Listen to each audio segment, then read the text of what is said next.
Greetings, dear listener. This is Kerby here to apologize for this particular episode taking so long to get put out, but things get a little busy, and I am happy to announce that not only are we going to be concluding this mini-series, we are also going to be picking up our regular show, which we should be seeing new episodes in the next couple of weeks after this recording. That will just cover the stuff that we were originally doing, and we'll hopefully have some interviews lined up, and you'll hear more about that in the next episode. But I'll just leave it there, and we'll pick up with this episode. Thank you for listening. Correctly with the correct amount. D20 Radio, where gamers roll. www.d20radio.com.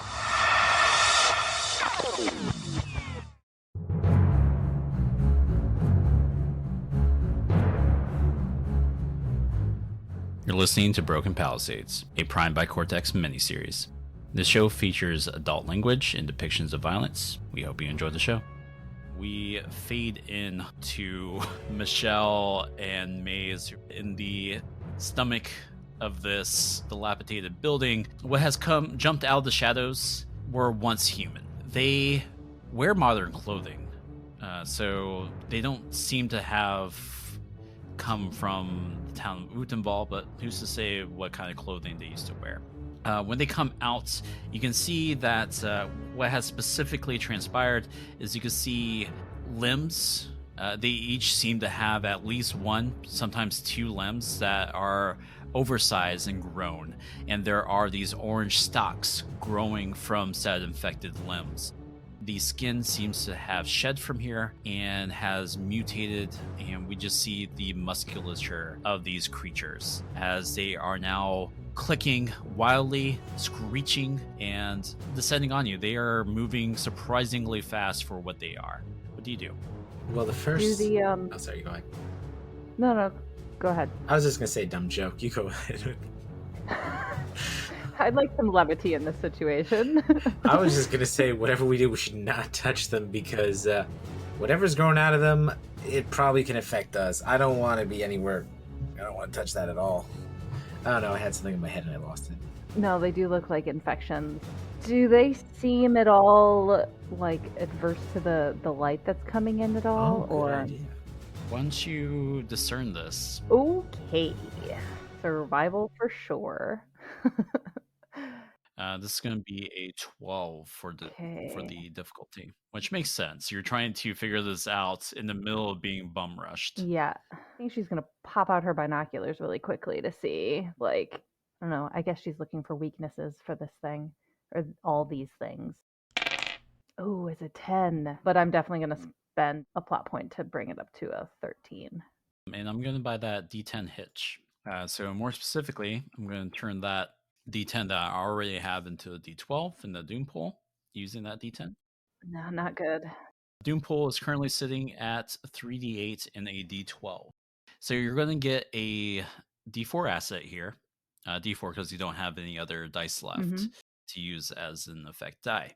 But yeah, I think we are going to say that there is a light aversion here. And that's what the asset is, D4 light aversion. Cool. Now, with that said, Michelle, what are you currently doing? Well, I'm not really as academically inclined, but I also have learned the folly of rushing right into a situation.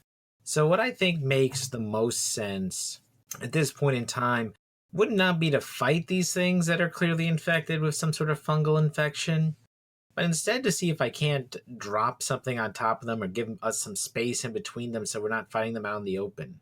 So basically, rocks fall, everyone but us dies. Okay. So collapse more roof. Yeah, because the best thing you should do when you're trapped in the ground is collapse the roof. Yeah. So I guess that's trying to make an acid, or I don't know, what do you think that would be? Complication? I think that will ultimately just be a contest, yeah. All right, let's see here. Because by nature of collapsing the roof, you're letting more light in, so you can definitely leverage the light aversion assets that Maze just test created. So that's a D4 in your pool. What skill do you think applies here? I'm looking through them right now, and I don't know which one would be a good one. Endure maybe, or is that like? It depends on how you're bringing the That's ceiling a good down. point. If you're using like a weapon, that'll be a clash. If you are trying to dislodge something, that'll be sort of a labor. I mean, I have You a could try to spear. persuade it to just collapse of its own accord. You can use your spear as leverage. Well, if I the only problem is if I throw my spear, it's gonna be hard to get back later. But I can always make a new spear. All right, let me give it a shot. Or it can inexplicably be back later. Who knows? I guess I could try to throw my spear to dislodge some rocks. All right, so that'd probably be prowess, clash, spear, the D4 asset. I guess not secretly a total disaster. That would be more the disaster lesbian stuff. I guess strong, quiet type. Yeah, I think that applies. What do you think? You do it very stoically. My character's stoic. I'm not stoic at all, as you should probably have discerned. It's not bad. Well, first I'm going to do 8 plus 6, get us a good 14 with a D10 effect die. And then I have like 3 plot points actually, so I'm going to spend one more and add that extra 3, get us up to a 17, just as protection. Okay, so once more, we have a 17, and what's the effect die? D10. So it'd be D10. 17 with a D10. I am going to spend a D8 to just give them another D8 in the pool, but it's otherwise not a huge pool. We'll see how this pans out. Okay, 5 with an opportunity. So I am once more treating this like a mob. So you are effectively you're taking a die out from the mob pool. I think what happens, or actually, why don't you describe what your success looks like? Which is a heroic success. So the highest rolling die I had was a D8. So add a D8 to your hero dice. Okay, so what happens is that I get my spear at the ready. I see that there's some rocks overhanging where they are, and I throw it. It goes in between a crack in the rock wall. The ground shakes, the entire place shakes, and the rocks fall down, landing on these creatures as the spear also kind of falls with the whole thing, crushing quite a few of them. And then, it's a heroic success, so the spear falls down, bounces off the rocks, and flies back into my hands. Cause it's just cool like that. Mjolnir. Okay, fantastic. At this point, we're whittled down to only a couple of these creatures. These creatures, I would say like 3 of them got smashed in that like little maneuver there, but these creatures are now trying to pounce on Maze while Michelle is taking care of these creatures. So just as the roof is coming down, Maze, you find yourself face to face with 2 of these creatures that are very nearly in arm's length as they hold out their hands to try to grab you and pull you into the dark. So I think she wants to do something stupid. She grabs Michelle and tells her to hold on. And she wants to detach part of the net that they're on so that they can hold on to the net and those creatures will fall down. So we'll see how good this Indiana Jones move does. Kind of like the bridge, collapsing the bridge, and they're holding on to it. So Mm-hmm. that is a 13. But it is magic, and when using magic, a 2 also counts, right? Yeah, forgot to remind you last time. No worries. I am going to buy that hitch. Yeah. Let's go ahead and figure this out. 14. You said you had a 13? Oh, man. This is a contest. Yeah. So if you want, you can pick up dice again and try to beat the 14. It does come with the risk of a complication, or you just give in. Yeah, she's definitely gonna at this point, it's like, she's gotta do this for their survival now. We'll roll something different. Would it be, like, the same using magic, or is doing something a different way? Like, would this be steel to try to hold on to the net, or I would say it's probably going to be more of an endure, or yeah, endure or steel. It's fine. oh, no. And another hitch. Okay, 6 in another hitch. I'm gonna buy that.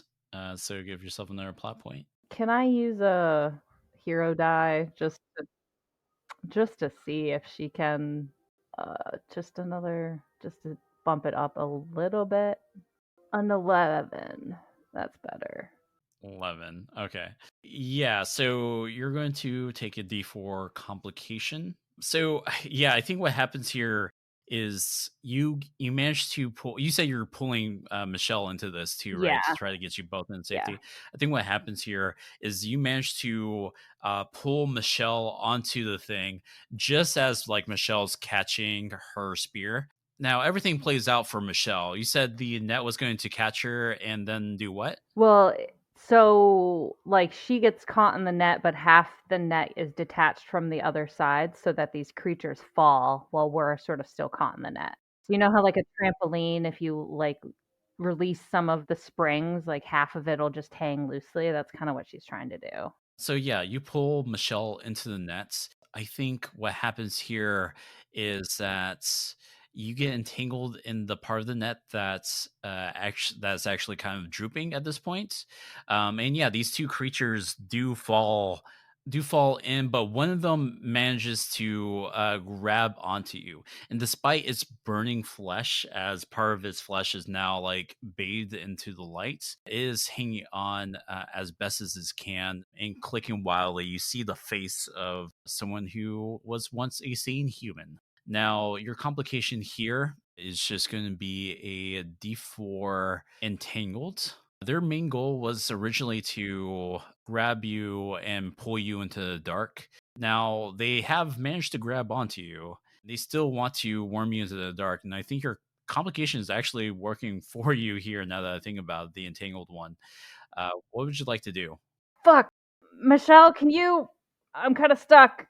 How did you. Where did that even. Where are these nets coming from? How do you even fit those in your pockets? Does that dress have pockets? I want pockets. It's kind of like a skirt, but you know, Anyway, you said you need to get out of these nets? I guess I could cut you down, but I'm also. stab this thing. Stab this thing. No, don't cut. Stab, please stab. Oh, that's way easier. Well, stab, stab, stab. Is that acid still just a d4? The discern the sunlight? Yeah, the aversion to sunlight. I'm going to use prowess, clash, spear, strong, quiet. Well, not really being too quiet, am I? But I am a renowned hunter. So d10, d10, d6. But I also have these 4 d8s. By the way, so I think I'm going to use 2 of them because I have these hero dice and add them to the pool. So that'd be d10, d10, d6, 3d8. The whole benefit of hero dice is that you get to roll them after you've already made a roll. Oh, you can add them in. So you get to see what your roll. Yeah, and you add them in. So don't spend them out of your hero dice yet. The best I can do there is a 9 with a d10, which is okay, I guess. I could add an extra, but that would just get it up to an 11. I think I'm going to use a d8, if that's cool, for my hero dice. Nice. Yes. So that's better, though. So that's 8 plus, so now I have 8, 5, so that's... Oh, 9 plus the 8, that's even better. 17 plus a d10 effect die. With it's just going to be an 8, and this is going to be a d10 hero die toward you. Yeah, I think you managed to thrust into this creature. It takes a couple of stabs, but finally, like, lets go and falls into the recesses of what's the remainder of this building, which is really just one floor. So it falls with a meaty slap against the ground. You no longer see it as it scuttles out of the lights, and all is quiet once more. We cut over to Zakar and Ronnie. Zakar, Ronnie, you are moving your way through the green, getting closer and closer as you can to the giant tree in the center of this. I think you finally reach the base. The tree seems to loom over the two of you by 40 feet. Claypot itself is at the highest ledge. Well, go on. What, you want me to climb that thing? Yeah, you're the one who wants it. All right, fine. Yeah, I'm gonna try to see if I can climb up to the ledge to retrieve the rest of the pot. Okay, go ahead and roll. The difficulty is 18. Ooh, that's so high. Why don't you make it a little bit more challenging for Okay, yeah, I'll spend a die. Oh, no. Okay. Now, Ronnie, are you just sticking around at the bottom of this tree? I honestly expected him to make me go up and get it. Okay. Do you need like help? Like, does a car count as an animal? Because I do have a specialty in animal handling. Humans are animals, after all. I don't know what kind of like mechanical benefit I will give him, but can I be like calling up like helpful directions maybe? Like, oh, there's the branch to your left that looks sturdy, or like, no, don't grab that, that's about to fall out. Yeah, you can do that. That's going to be more of a. I think with our given skill lists, I think that's going to be more of a command roll or a discern. Okay, so this is a roll I should be making to help him. Okay. Yeah. Which should be super easy for you because my difficulty for this is only a 2 and I have an opportunity. Okay, I got a 4. So No, you got a 3 because you don't oh, count ones. I got Yeah. 3. I'm going to buy both of those from you. What sad rolls I have today. Indeed. But you're successful. So you got that going for you. So you're going to give a D4 asset to Zakar, which is somewhat good direction asset. It's like borderline unhelpful. Like, you're just being a distraction. Can you stop? And you know what? I'm gonna say that I am using Stabby to help get leverage as I'm like climbing up, like trying to like stick it into the tree as like a handhold. Yeah. Oh, and as far as that asset that Ronnie just gave you goes, let's just call it a D6. So I got a 9 with D8 and D6 hitch. I will buy the D8 hitch, Okay. which ultimately gives me 4d10 and a d12 in my doom pool. So yeah, I think you begin to climb up. As you do, you actually make it a fair distance. You are 20 feet up, a very familiar height for Zakar from several sessions ago. Now, as you do, you're climbing onto this limb, and this is the first limb that you've reached that has those orange sacs. And the orange sac at this point is currently moving as if something is about to burst from it. These orange sacs are all emitting a equally orange light from it. More importantly, they are all like moving and squirming as you do so. You find yourself 20 feet hugging onto this limb for safety. At this point, you can't really hear Ronnie too well, although maybe that's to your benefit. Ronnie wasn't giving the greatest climbing advice. And as you're trying to gauge where your next handhold would be, the sack bursts. What comes out was once also human. And in fact, this is a somewhat familiar face. It's a face of one of the warriors of Kyog who were guarding the chest back in town. Now transformed, this creature of a human seems to be 8 foot tall. His limbs has been elongated. His hands seems to have transformed in such a way that he now only has 4 fingers with talons, which now it uses to like stick to this limb. And additionally, it has a light green skin. This creature's jaw becomes unnaturally long as it howls at you and begins to scurry toward you. There is nothing but 20 feet between you and the prize, and now there's this weird, malformed creature that was once human. What do you do? How close to the ledge did you say I was? You're 20 feet away. You're halfway up. Yeah, and so I got this creature scurrying towards me, and I'm like not doing so well with the climbing. Yeah, I think maybe I'm going to brace myself, and I think I'm going to try to sort of stabby through the creature into the tree to like get me a better handhold. See if that works. You know, take care of 2 birds with 1 stone. Yeah, absolutely. And I'm going to go ahead and spend a die for my Doom pool to add to this. This is just going to be, I think, a test for you, ultimately. Actually, since it's just a test, I'm just going to be rolling my Doom pool. I think rather than rolling the full force of my Doom pool, I'm just going to roll half of it, which places our difficulty to 16. I will say this is a high stakes roll, so keep that in mind. I can use hero dice after the fact, right? Yep, that's the whole point of it. Okay, so it was 16, and I've got 15 with a hitch. I am going to use a hero die, pay a plot point for that. I'm going to use a D10 hero die, actually. I'm going to go for that heroic success if I can. Okay, so that brings me to a 22. So I think that does count as a heroic success then. That does count as heroic success, which would actually land you a D10 heroic die. Ooh, nice. Even though it came up a hitch. The hero die is based off of whatever my highest rolling die was, which was a D10. Okay, so I just get my hero die back then. That's pretty cool. So that bounces back into you. And yeah, once you describe your success, I would say that you are definitely going to make it up, but what does that look like? So I think what happens is the creature's scurrying towards me, and I sort of am holding on to Stabby right now, and I sort of get a swing going, and I manage to like sort of swing up, and I pull out Stabby as I do so, and so I'm sort of like going flying at this thing, and I just like stab it and like kick off of it to get up some more, like so I'm like right by the ledge hanging on. We cut down to Ronnie. Ronnie, you're looking up, and all this ichor is kind of raining down. We already talked about how it had started to rain, and at this point, the rain is at full force. It's growing to be a torrential downpour.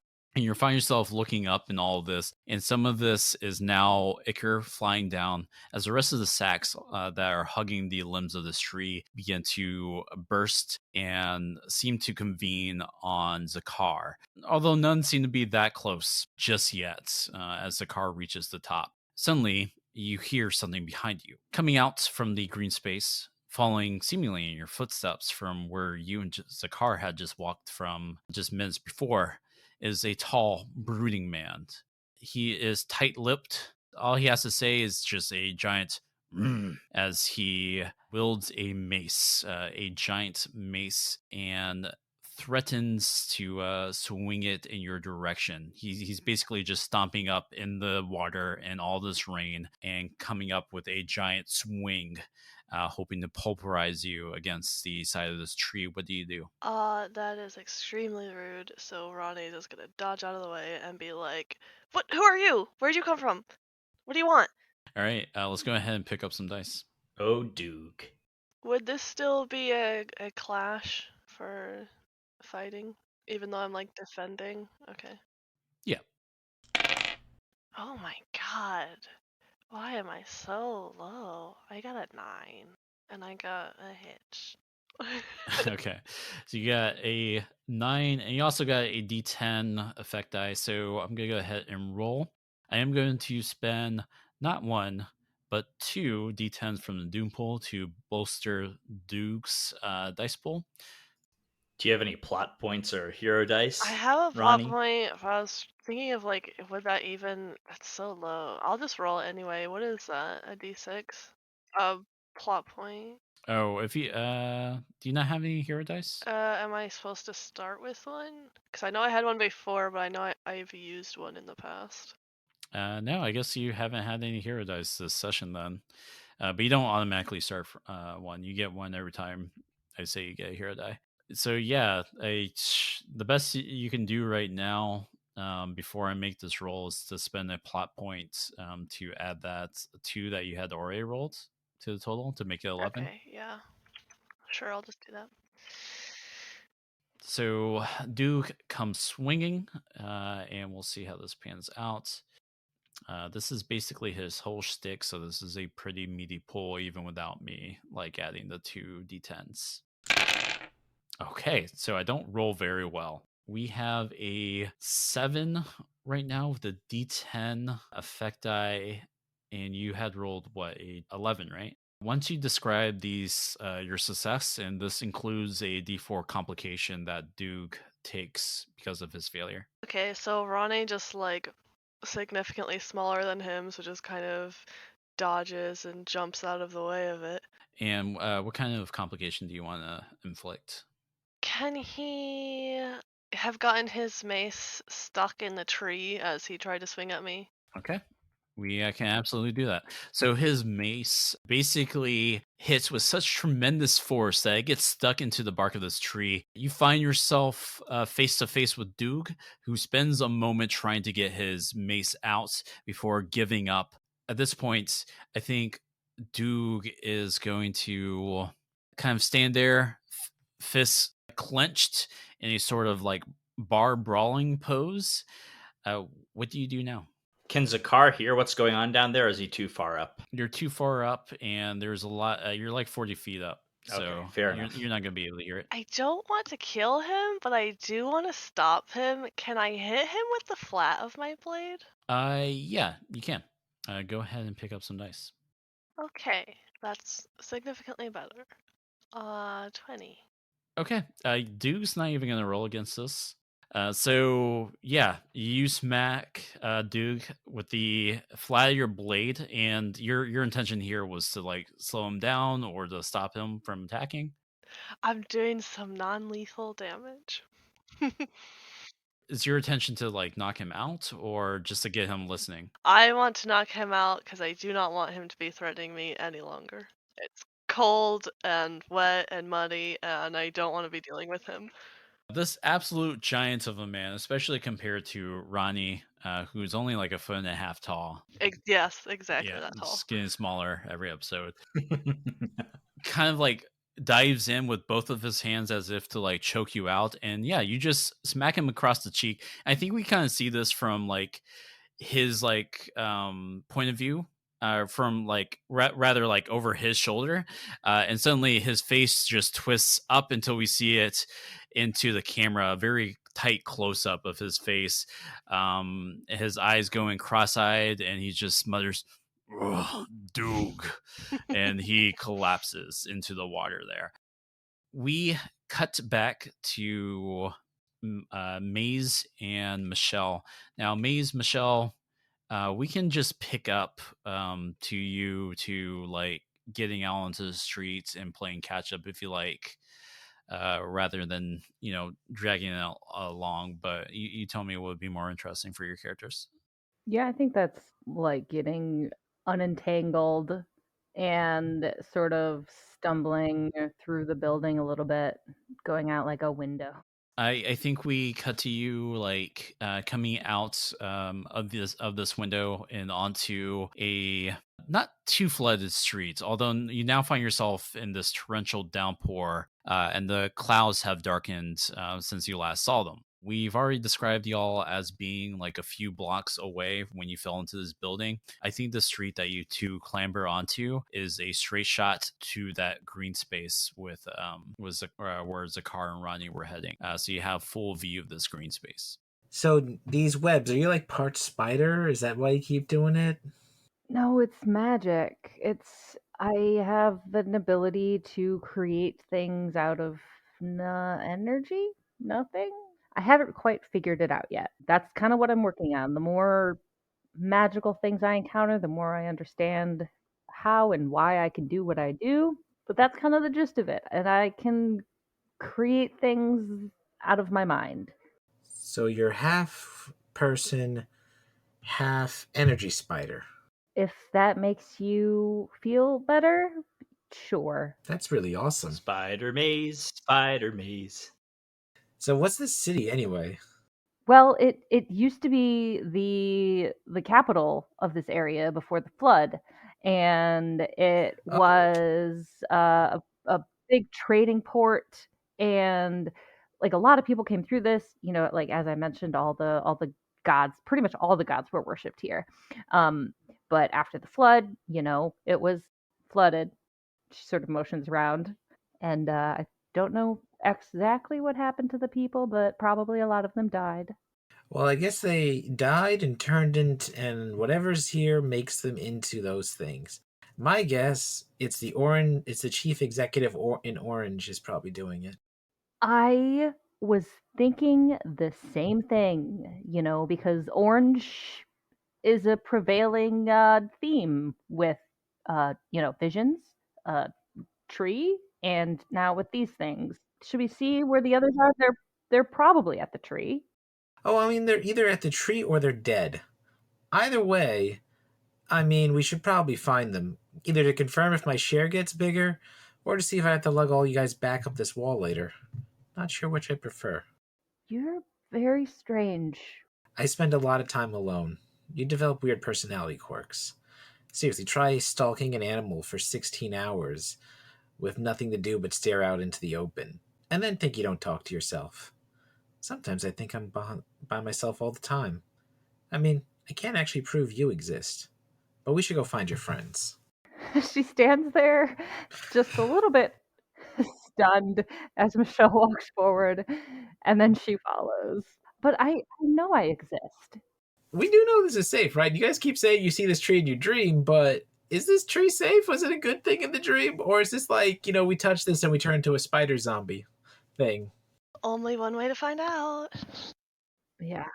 I think we cut to the two of you, Michelle and Maze, arriving like I think half a minute after Ronnie just smacked the bejeebus out of Doog. Ronnie's smacked Doob. He's laid out into the like water, the ankle deep water. Michelle, Maze, Ronnie, the three of you are reunited. We'll talk about how Zakar's doing here in a second, but Maze, Michelle, it's not lost on the two of you that the sacks have hatched and these creatures seem to be convening toward the top of the tree for whatever reason. Where's the car? He's up there and we're down here, and I don't want to go up there, but that's where he is, so What? Why is he going to the top of the tree? Oh yeah, we found the rest of his artifact, so we do need that. I don't know if it's good that putting that thing back together. I just want to interject. There seems to be a theme where your group just sort of rushes into not knowing anything, and then we get attacked by zombies or giant squid. Our group, you are here with us. We are real. Yeah, but I feel like I usually plan ahead. You have been part of this group longer than Zakar has. Also, he's up there, so maybe we should discuss this later. Yeah, okay. Yeah, I could probably climb the fastest. I'm afraid if he messes with that, he'll tick off the chief executive in orange or whatever his name was again. Or release it. These things, orange sacks, orange light, orange auras. Not good. Do you think it's sealed away? How do you seal a god? Trying to find out more is what I've been trying to do.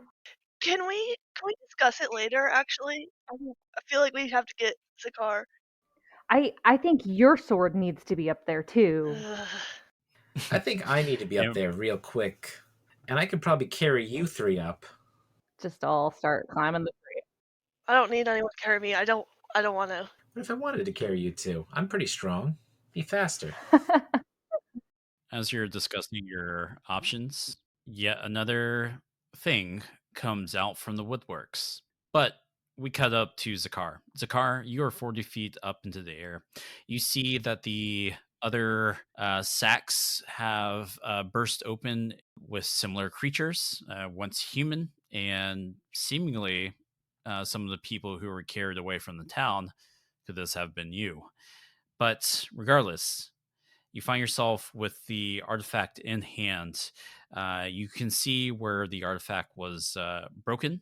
You found it in a nest, in a large bird nest. And yeah, it seems to be with you on your person right now. What's your immediate priority?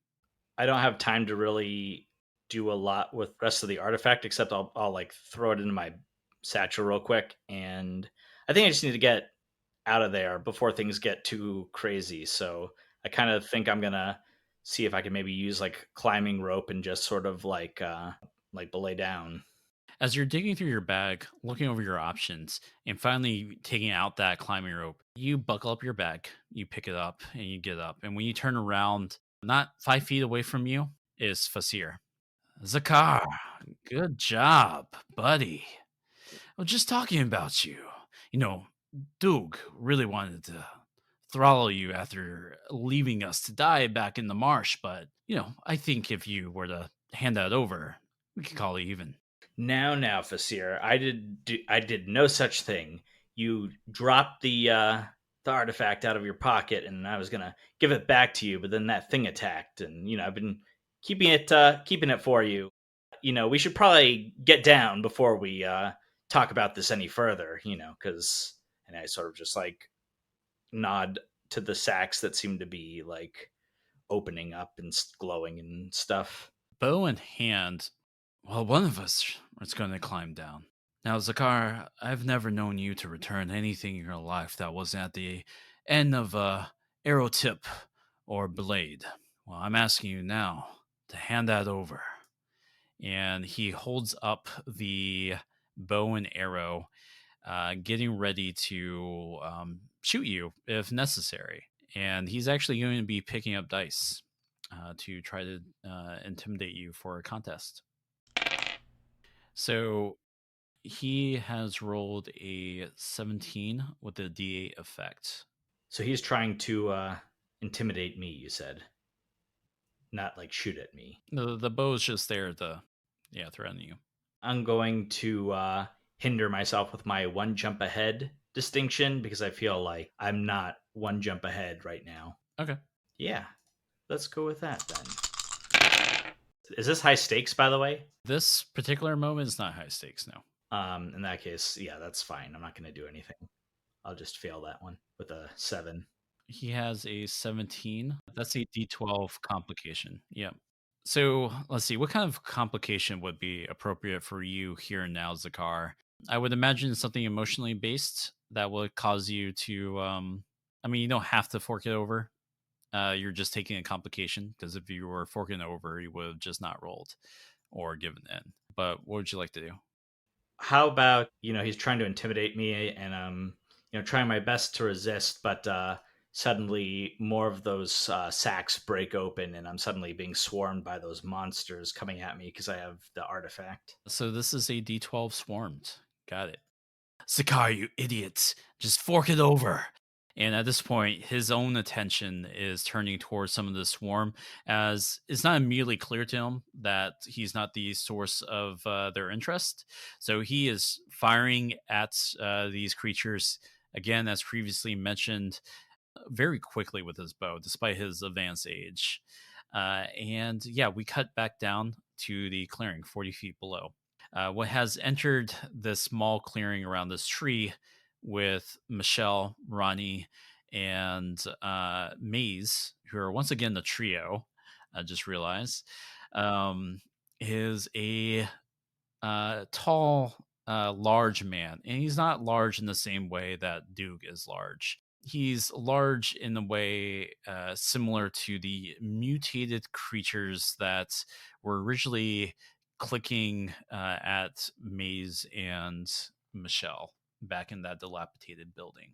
His flesh has been changed in such a way that, despite his large size, the skin didn't grow with him. So the skin is just stretched over his features and even tearing in some parts.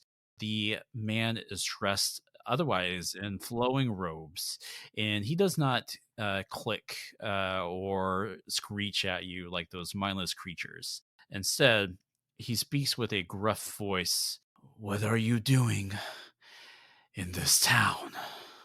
What are you doing here? You are one ugly motherfucker. I think when Michelle says that, I think Maze just is like, nope, and just starts climbing. Okay.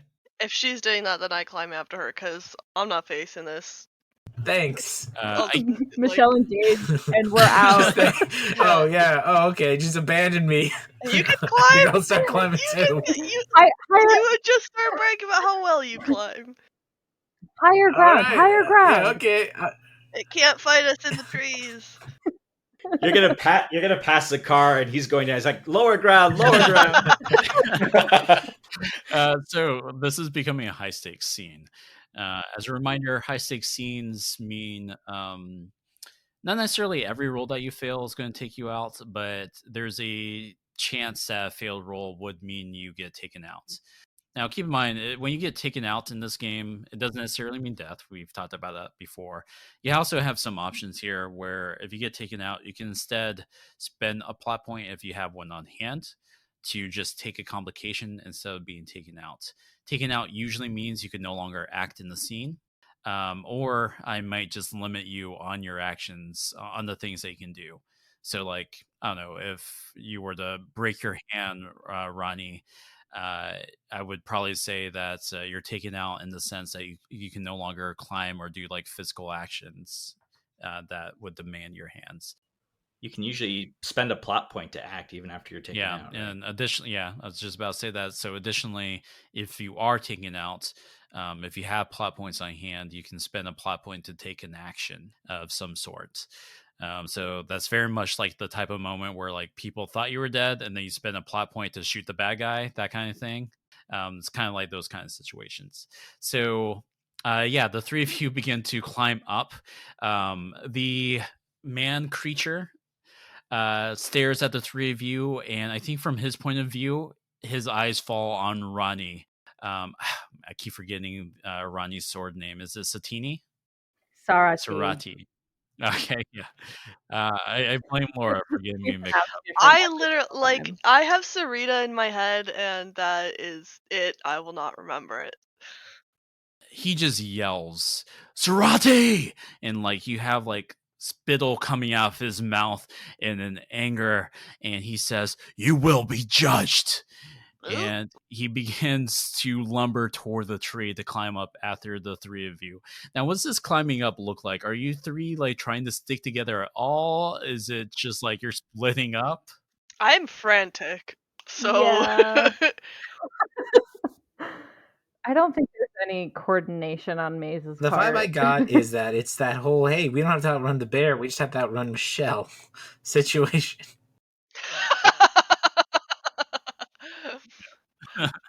I don't think Ronnie didn't put much thought into it other than like, oh, a big threat, and one of the people who could help me defeat that threat is gone. I will also be gone. All right. So the three of you are climbing up. Now, this guy is going to be climbing up after you with his eyes on the prize being Ronnie specifically, but we have two people in his way. So let's kind of get a pulse. Are we just talking about just climbing faster, even faster?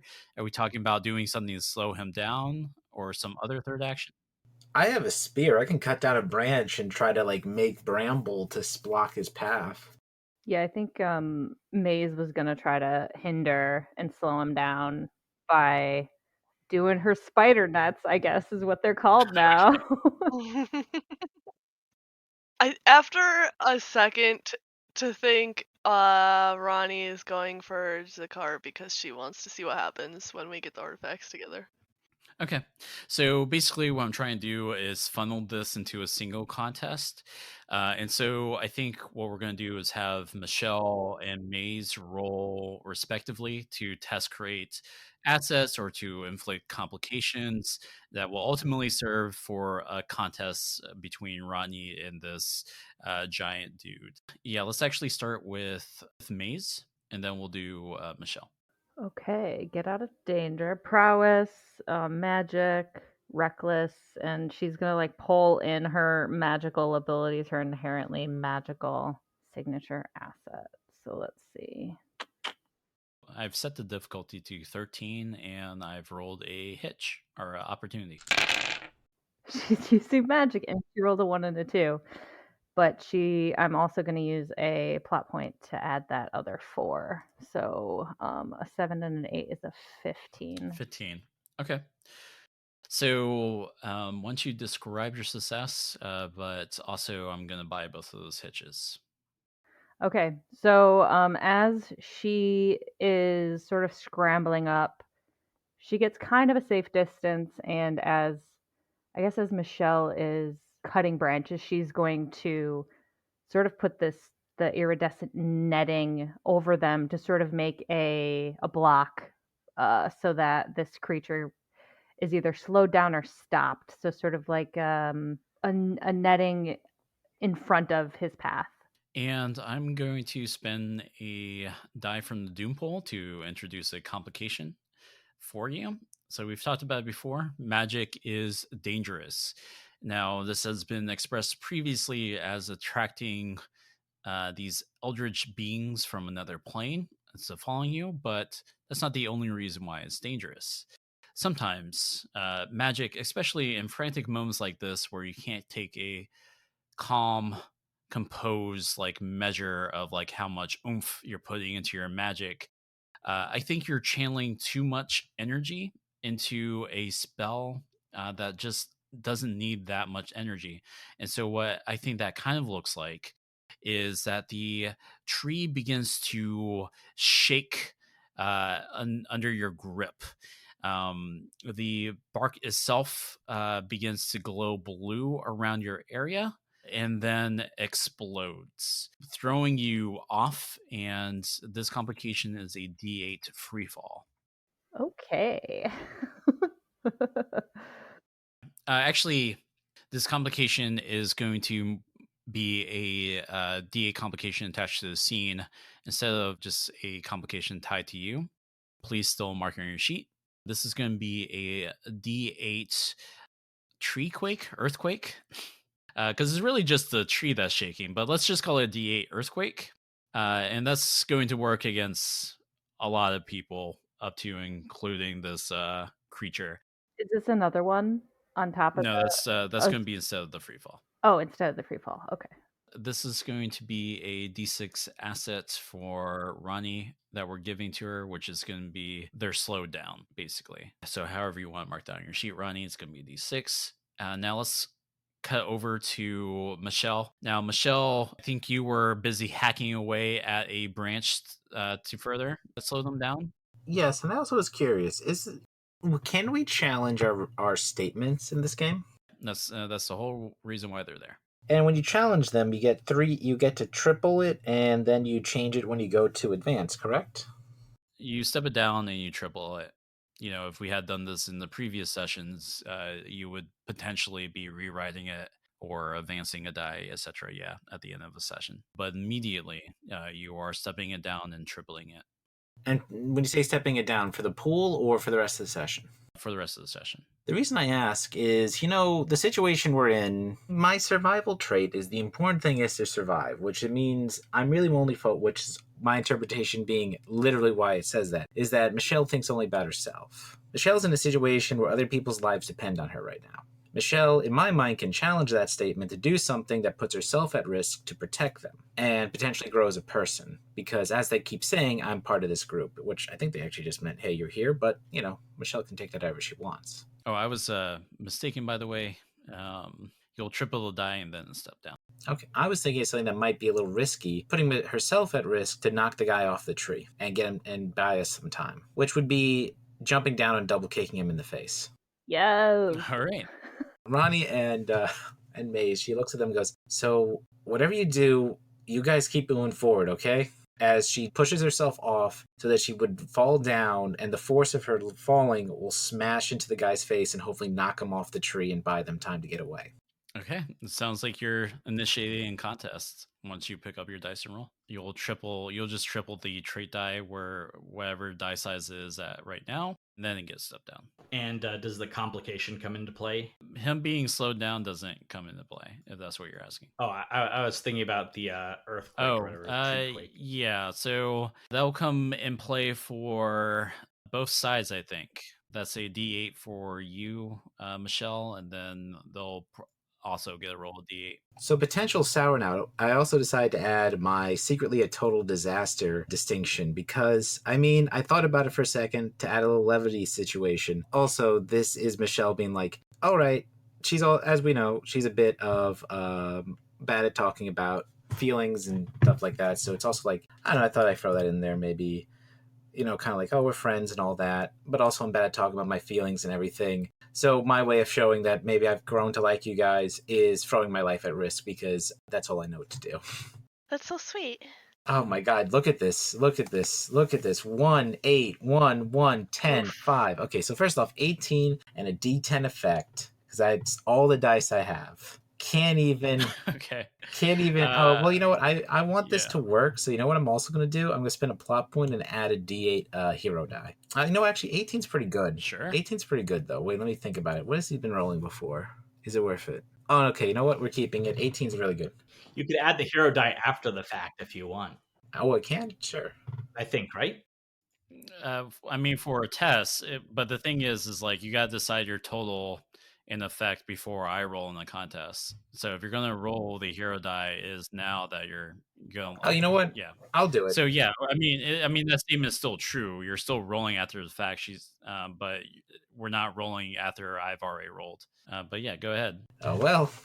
Yeah, that hitches. So I'm gonna buy all 4 of these hitches. Okay. Well, at least I'm not out of plot points. No, so you could potentially act, but let's figure out what happens here. So you have an 18 and a D10 effect. They are going to go ahead and roll that, and you know what? I'm going to go ahead and spend a D8 for my Doom pool. Throw it in there. Okay. Oh, sorry, real quick, because I saw Mo's comment there in the chat, and I just remembered that hero dice can hitch. You can also choose to put the hero die back in your pool and not add it instead, Oh, if I'm not is that true? mistaken.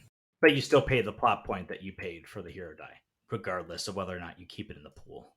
Yeah. So because I offered you a plot point for that hitch, you may choose to take back your hero die and not add it to your total.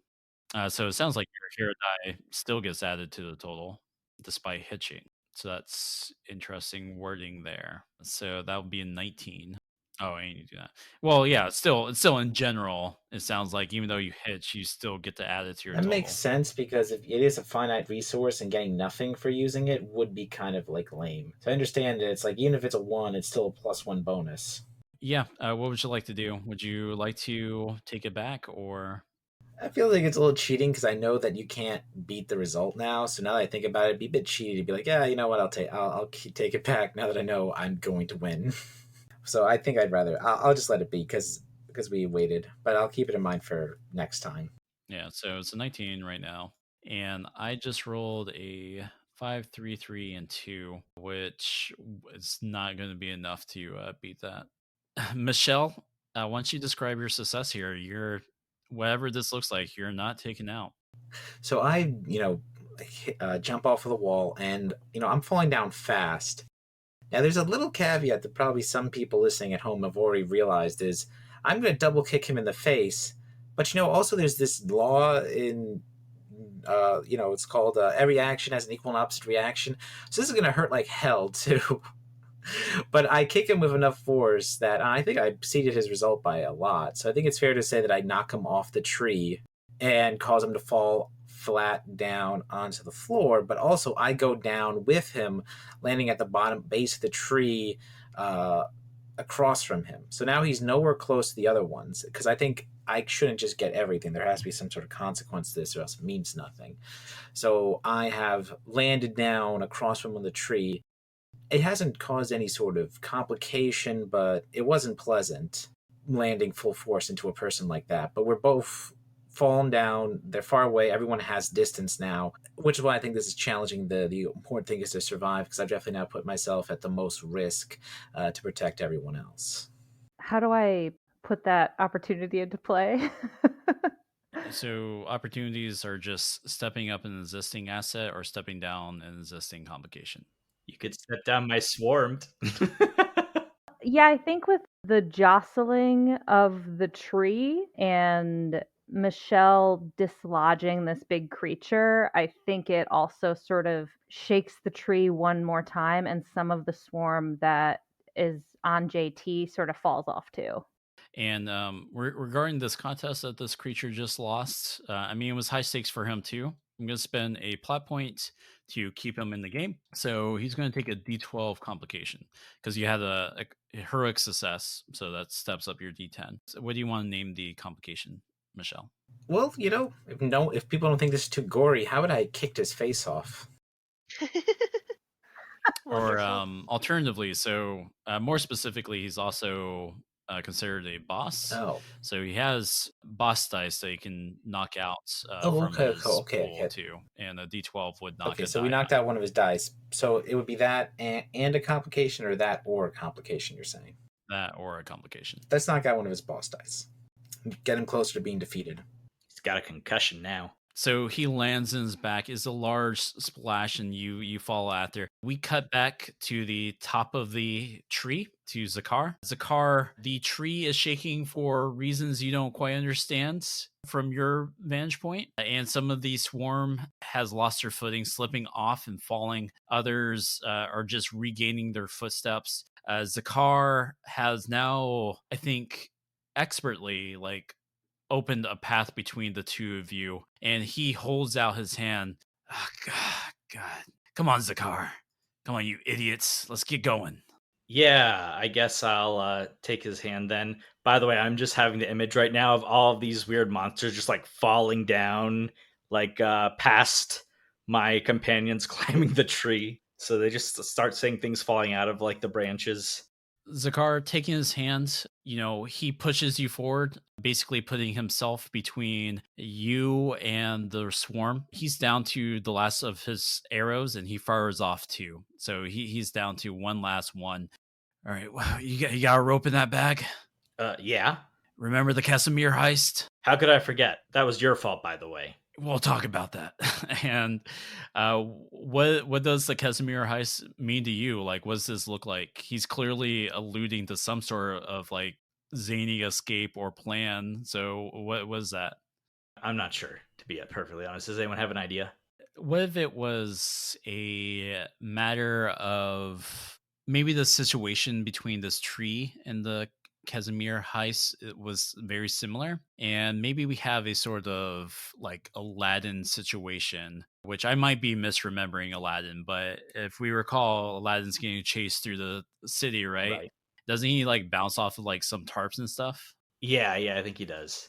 I think you're right. Yeah. So maybe we can have you like hitch the rope really quick, and the two of you basically jump off, rope in hand, and use it to swing onto like some branches or like large leaves that you then like slide or bounce off of. Yeah, I like that idea.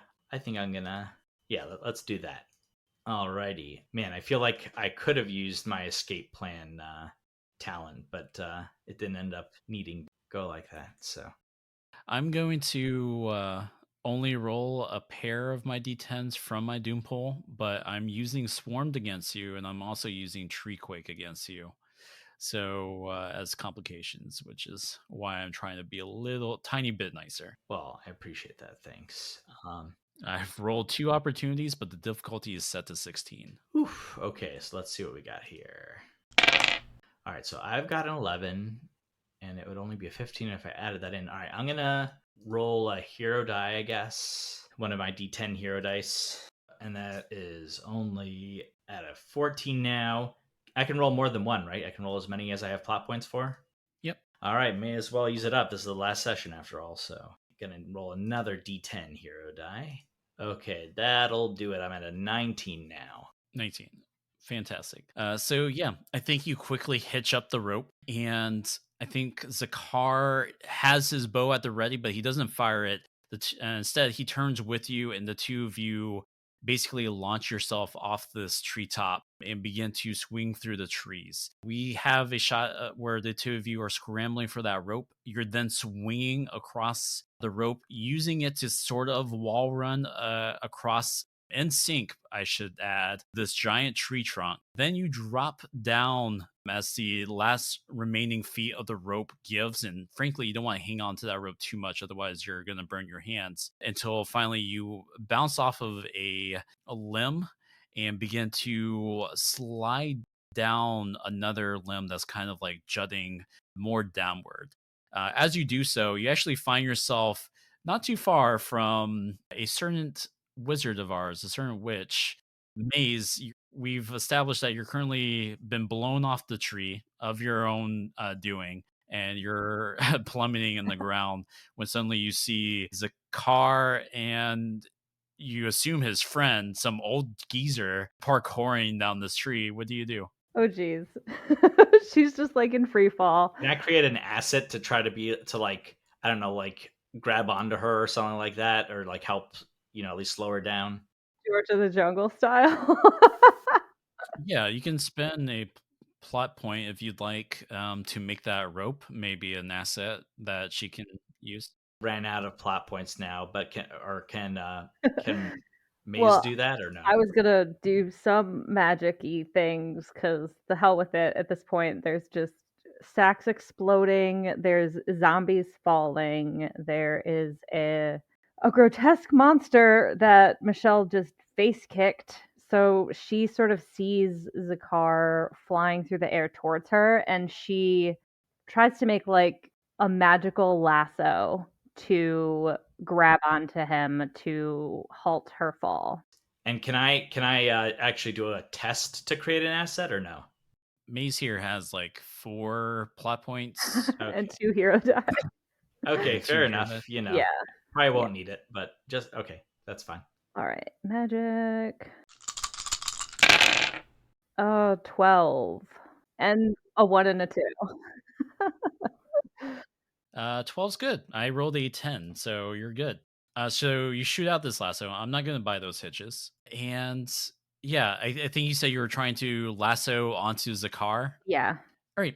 So Zakar, you suddenly feel your descent as you're sliding against this rough-hewn wood begin to slow as something lassos around your waist, and you feel a weight. And suddenly, I kind of imagine you're acting as the focal point for Mace to then just swing up in such a fashion that she lands behind you on this tree limb, right between you and this old geezer that is Fasir.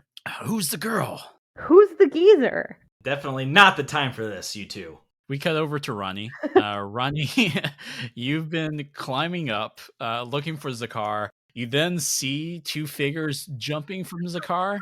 You're not quite sure just yet whether those were the weird sack creatures. You suddenly see, now that they've plummeted closer to you, Zakar and this geezer who have once more like raced across this trunk using the rope to then swing onto this branch and are now sliding down the opposite way. What are you doing? Come join us. Parkour. Yeah. Maybe we'll pick up Michelle on the way down too. Who knows?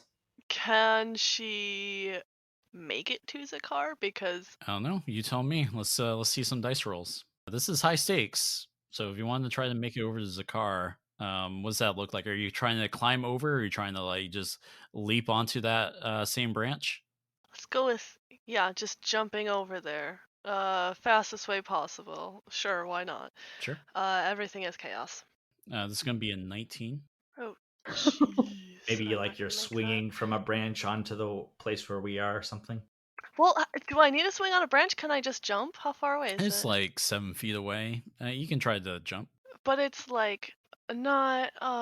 They're probably below me, so the jump is easier. No, right? I mean either way, we've established that the difficulty is 19. She's at the bargaining stage of grief right now.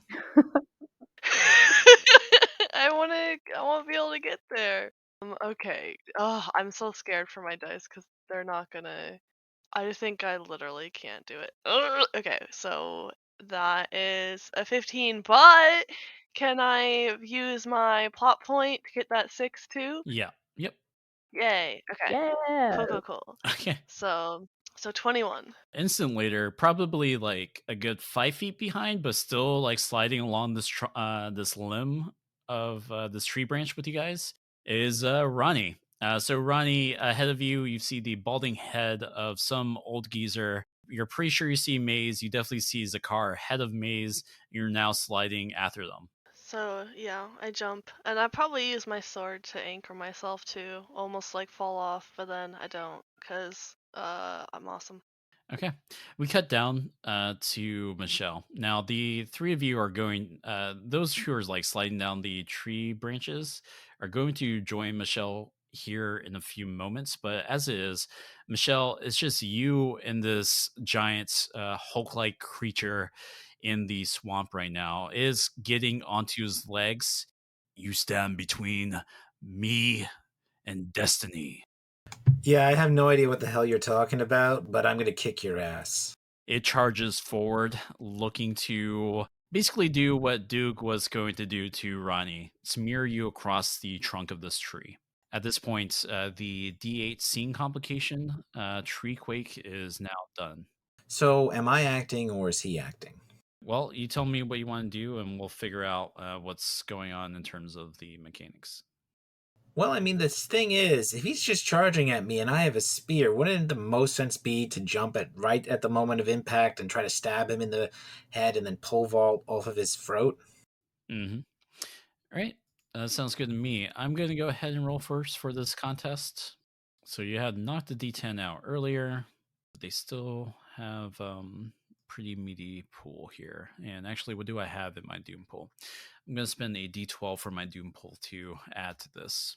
So between the remaining and then their little skill there, then Doom pool die. 18 with a D12 effect. That's a difficult one to beat. Okay. So I'm using prowess because this feels like an appropriate prowess action since I'm basically pole vaulting off of a spear I'm stabbing in somebody. That's Clash that's using my weapon, and my specialty is with my spear, actually. I said one line that I'm going to do something badass or get absolutely reamed. I guess we'll find out which is which. I think it falls under a little bit of the old strong silent type. You can disagree with me at any point on that because I have been using these. No, it's fine.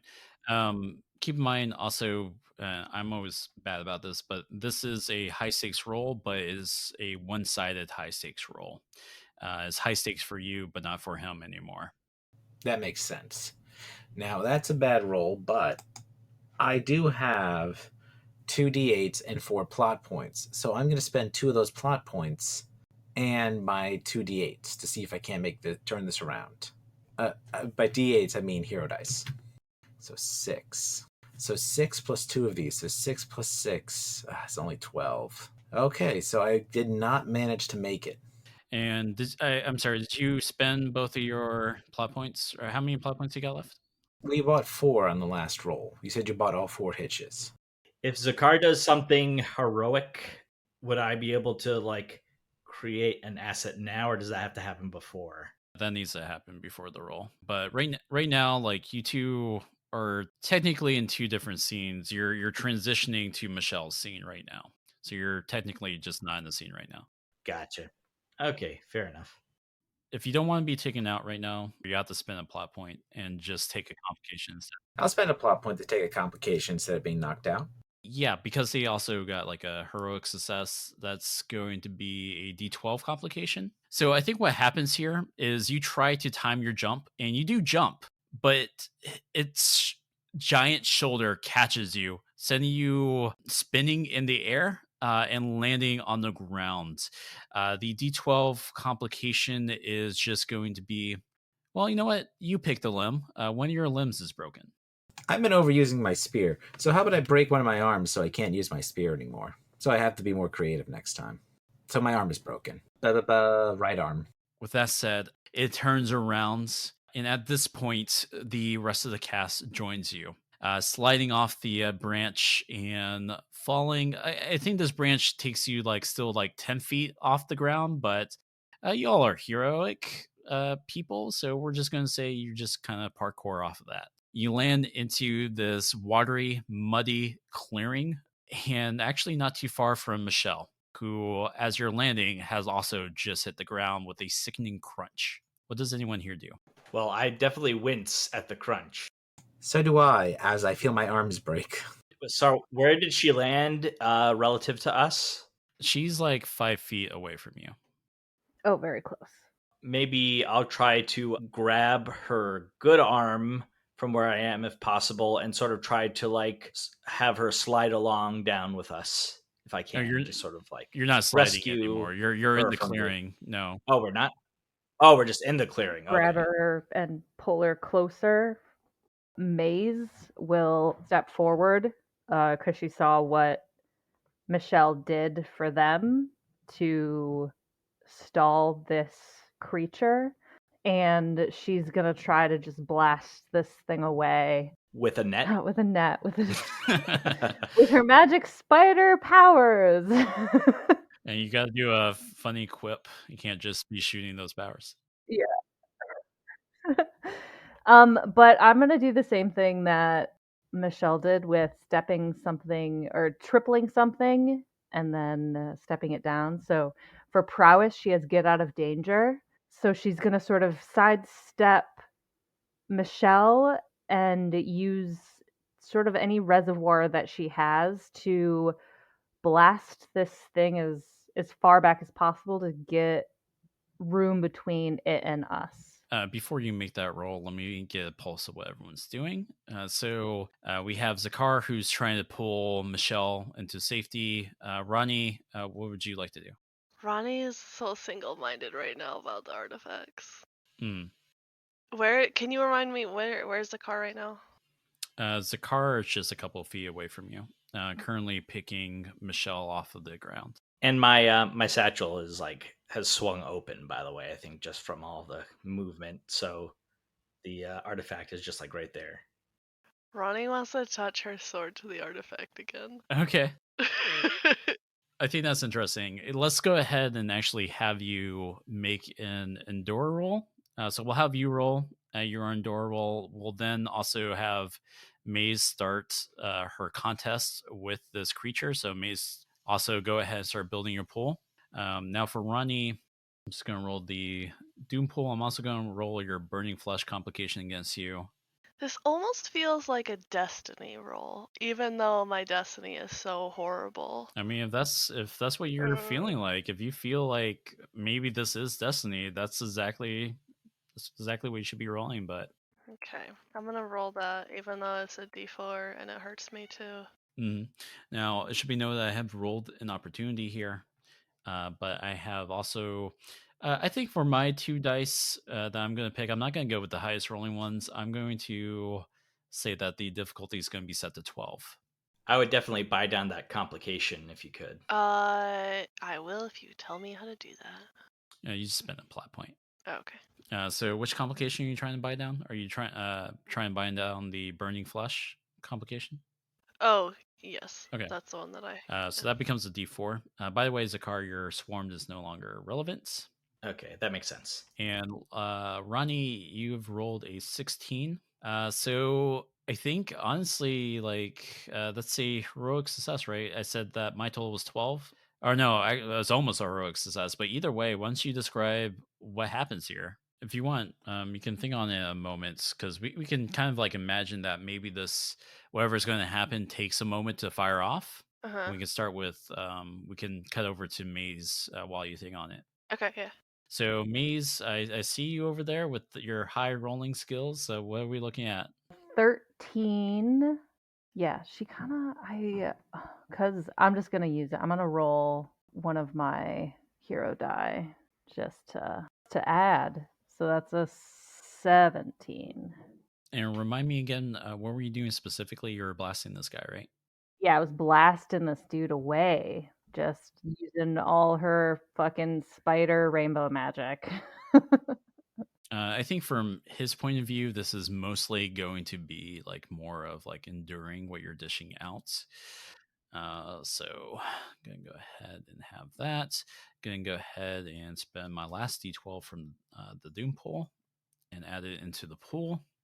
And actually, I'll spend a D10 from that and also add another D10. Can I also use just a plot point to add another die?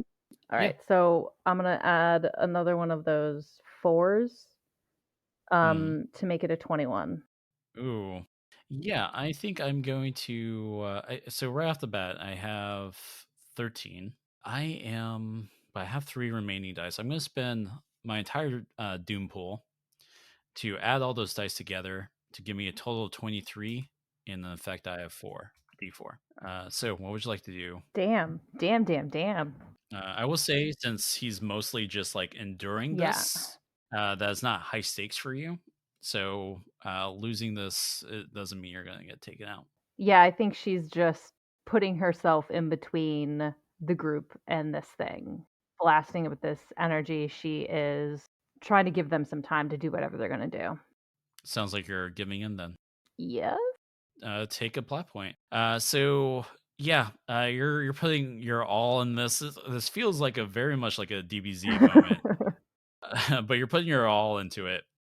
I think when the smoke clears, he's still standing there. You're feeling exhausted. Now, I don't have any more dice to like actually give a die to that, but I wish I did. But he is still remarkably standing. Yeah, I think he begins to march toward the artifact.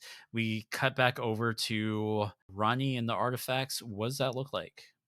Can you describe, like, really quickly where everyone is? Because for some reason I'm having a hard time picturing this. Yeah. So you yourself are in the middle of a clearing. It's a nice summer day. No, I'm kidding. You're in the Oh, middle of a wonderful. clearing, right in front of you, Ronnie. About 15 feet away, back almost pressed against the tree, especially after Maze's blast, is this hulking figure. And to your left, and a few feet in front of you, and to your left is Maze, who just finished sending off that blast. To your right, and several feet behind you, is Zakar and Michelle, which is to say all your friends are like within 5 feet of you. Okay, so we're all together, and then essentially there's a threat up against the tree. Yeah. I'm about to affect JT's character, so JT, if you don't like this, you can say no. But what if when Ronnie touches the artifact, what happened to me when I called out the sword with like the blue glowing eyes and the runes and stuff happens to Zakar, but with his orange stuff. There's just like this buildup of like bright glowy energy between us that just like bursts out and like knocks the person back. I'm okay with that. And let's actually funnel this into what's going to be our last contest of not only the session but of this series. You're essentially clashing by lashing out with this energy, whether it's intentional or not. Hmm. So go ahead and build a pole center around that idea. Okay. Now you can absolutely add Sarati, the sword, to this. Okay, I got a 13. You got 13. This feels like one of the last rolls. I'll spend my last plot point to keep the 3, to bump it up to 16. And this is going to be a very wimpy pull for them, comparatively. Oh, good. All said and done, there's a blinding light, I think, at the epicenter of all this. And when the light fades away, we see that all of you are sort of in the air. The creatures that were climbing down the tree to join this sort of battle and the hulking figure have gone away. And the four of you find yourself in an orb with Ronnie at the epicenter of it. Ronnie, when you think safety, when you think home, where do you think? She thinks of the place that she fled to protect her family from her after her powers started activating, and it's just like this nice little farm out in the middle of nowhere with nothing really going on, but just like nice and comforting. All across the lands, the skies had apparently darkened, at least between here and said farm. Whether it was global, who's to say? You'll find out later. But the starry effect of the dark clouds makes this orb that you all are contained in as you're shooting through the sky appear to be almost like this weird shooting star in the middle of the day. But the clouds are starting to break up. The sky's starting to turn the regular sky blue. And we kind of fade to black. We are going to fade into epilogues for our characters here. Who here has a nice epilogue for themselves? We can consider this to be a few days or a few weeks or whatever is most apt for your epilogue. Ronnie just went out and took some friends. I think Maze, after all of the things that transpired, she's doubled down on her interest in magic, especially getting stronger because that creature that they encountered and her magic not really doing anything, but then Ronnie shooting them through the sky to this place of safety, she would go to where Ronnie said she found the sword and try to find more artifacts like that. So she is probably on the road, sort of heading into the sunset. Or not, but just like sort of on the road heading out, sort of finding more information and get stronger, and that's where she's going. As far as Zakar is concerned, he learned that the real treasure was the friends he met along the way. No, actually, he really just wanted treasure, and that didn't really work out for him this time, because I think that the artifact got destroyed in the process of zooming them out of there. But he now knows that there are a lot of great opportunities, for getting those ancient artifacts and treasures. So he asks Maze if he can tag along for some more expeditions. Absolutely. That is absolutely perfect for me, because I was thinking I would probably also go with Maze because she probably spends a bit of time at the farm, but she left because she didn't want to put them in danger, and she doesn't really feel like she's closer to understanding this necessarily. And Maze seems like the best way to do that eventually. So, and plus, Zakar is just very interesting to her now, so she would like them to stay together. Mm. Oh. Not in that way. I thought I muted myself. We'll save that for the fanfics. Yeah. If you want to write slash fiction, Oh, don't yeah. care. I mean, I'm just saying. I highly doubt Yeah. that's happening. Well, you never know. All three of our listeners might take an interest. So. Mhm. But there's 5 of us who know this thing. So Michelle actually did learn that the real treasure was the friends they made along the way, tying that into the challenge statement. So since, she was always kind of a loner, and since she actually did kind of like hanging out, and she didn't really get paid. She was supposed to get a commission, and there was no treasure, nor did she get hazard pay, and frankly, there should be medical insurance offered on this job because she was injured. So that's how she explains her reasoning for remaining with the group, but really it's because she's grown to like them. Nice. Look at us. Aw. I love that. One big happy family. Zakar was played by JT. I managed to sort of swing up, and I pull out Stabby as I do so. Ronnie was played by Laura. I honestly expected him to make me go up and get it. Mies was played by Mo Skel. I think she's going to pop out her binoculars really quickly to see. And Michelle was played by Kamala. So these webs, are you like part spider? Is that why you keep doing it? And I'm Kerby. I've been your guide through the Broken Palisades. You can follow the latest with Prime by Cortex by checking out any of the links in the show notes. We'll see you next time.